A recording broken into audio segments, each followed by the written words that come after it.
Hi everyone, my name is Sean Bowen and I'm here today to talk to you a little bit about the rhetorical theory.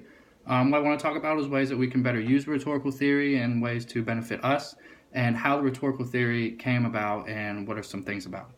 So, rhetorical theory is not a unified theory or rhetoric. It is a body of research that discovers, describes, and critiques rhetorical tactics and effects. So my main focus today is going to be how can people develop the skills needed to effectively use the rhetorical theory, people's goals or motivations in terms of the audience that they are trying to persuade, evaluating the effectiveness of the message being delivered. So the study of rhetoric helps us to interact with people and provides us with a toolbox of persuasive tactics that we can use to influence others, or that we can use to recognize when we ourselves are being influenced.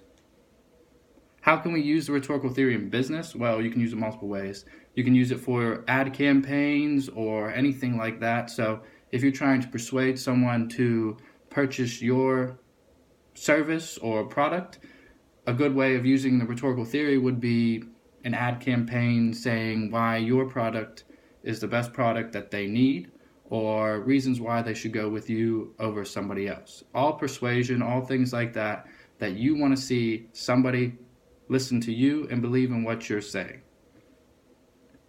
So skills that you need in order to use the rhetorical theory would be building a good reputation in your area of work in order to have accountability and credibility that you can successfully persuade others to your way of thinking.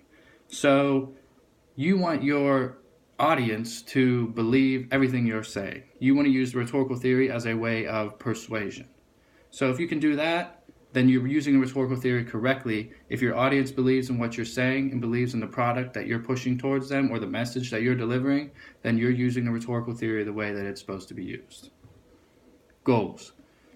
You should aim to use facts and your knowledge of the topic you are delivering to your audience. That way they can see that you have knowledge of what you're talking about. So if you stand up there and you are just going around and you're not sure what clear topic you're talking about, then they're not going to believe you either. So you need to be able to show them that you have the knowledge and the credibility that it takes in order to persuade them. Because then if they're persuaded, they'll believe anything that you say, and they'll know that what you're talking about is the right thing. So what you want to do is you want to be able to notice the effectiveness of the message that you delivered. Did your audience believe you? Was anyone persuaded by you? So if you're delivering a message to an audience, some things that you can look at is, are they intent on listening to you? Are they really taking in your message? Are they sitting there and thinking about what you're saying to them?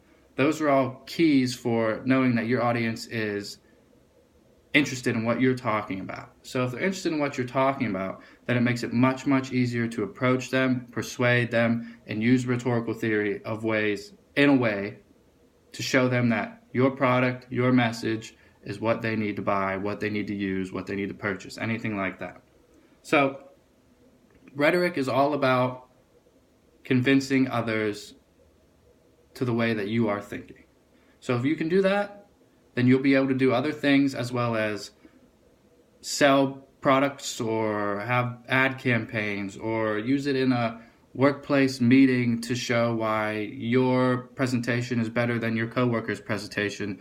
Everything the rhetorical theory is about has everything to do with persuading others. It's a way of building rapport with others. It's a way of building credibility. It's a way of persuading. That's the big thing, persuasion. So the rhetorical theory is not a one unified theory of rhetoric. There's many things that go into it, like I said before, and there's been many research that shows that it can describe, critique, anything like that, all tactics of persuasion. It involves everything of persuasion. So I talked about the skills that you would need to use rhetorical theory. I talked about making sure your audience is motivated in the way that you want them to be, and how to evaluate the effectiveness of the message being delivered. So the rhetorical theory, really key. It's real important. If you know the rhetorical theory, then you'll be an effective speaker and an effective presenter. So thank you for listening to me today. That's all I have for you. See ya.